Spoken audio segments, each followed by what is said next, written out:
ក្រុមហ៊ុន Cambrew Gas បែក Cambodia និងរដ្ឋបាលខេត្តកំពង់ធំរួមគ្នាដាំឈើក្រោមគំនិតរួចផ្ដើមសហគមន៍បៃតង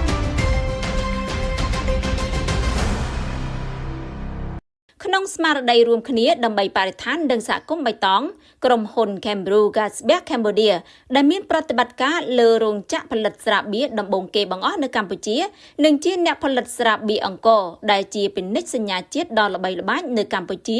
បានសហការជាមួយរដ្ឋបាលខេត្តកំពង់ធំរៀបចំពិធីដាំដើមឈើក្រោមគំនិតផ្ដួចផ្ដើមសហគមន៍បៃតងនៅក្រុងស្ទឹងសែនខេត្តកំពង់ធំដើម្បីលើកកម្ពស់ការថែរក្សាបរិស្ថាននិងអភិវឌ្ឍប្រកបដោយចីរភាព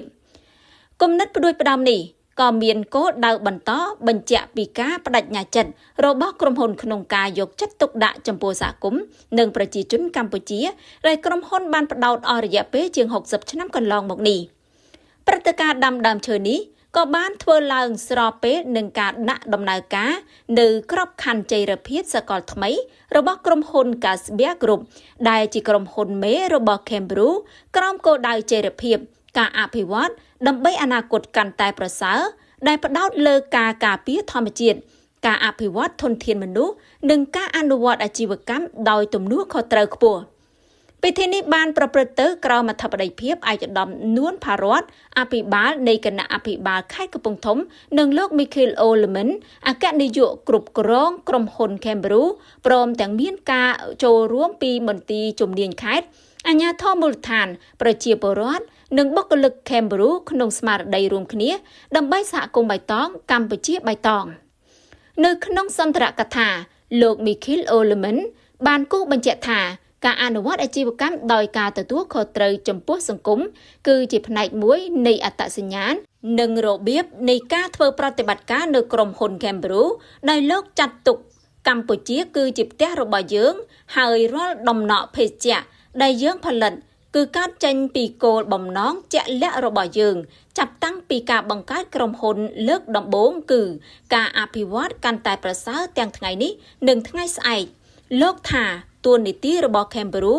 ឬ Casbia នៅកម្ពុជាមិនបានកំណត់ត្រឹមតែការផលិតភេសជ្ជៈដ៏មានគុណភាពសម្រាប់អតិថិជនប៉ុណ្ណោះទេប៉ុន្តែយើងក៏ចង់ឃើញសហគមន៍របស់យើងមានការអភិវឌ្ឍរីកចម្រើនប្រកបដោយនិរន្តរភាពដោយដែលថាគ្មានសហគមន៍គ្មានអាជីវកម្មពួកយើងត្រូវរីកចម្រើនជាមួយគ្នាក្រៅពីការផ្ដល់អត្ថប្រយោជន៍ផ្នែកអាកាសធាតុដូចជាការស្រូបយកអូស្មန်កាបូននិងការជួយបង្កើនភាពធន់ចំពោះបម្រែបម្រួលអាកាសធាតុគំនិតផ្ដួចផ្ដើមនេះក៏នឹងបង្កើតជាកេរដំណែលដ៏មានអត្ថន័យសម្រាប់មនុស្សជំនាន់ក្រោយលោកក៏បានបន្ថែមថា